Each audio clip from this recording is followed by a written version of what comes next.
Amb 14 minuts de retard ens arriba l'últim tren que puja a la Torre en el dia d'avui.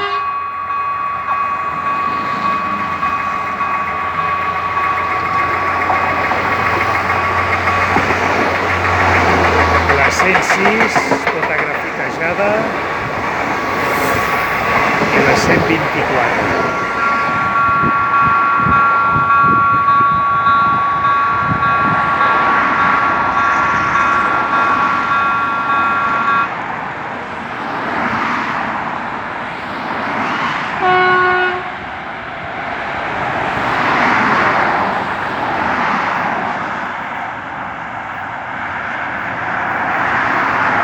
Adéu-siau.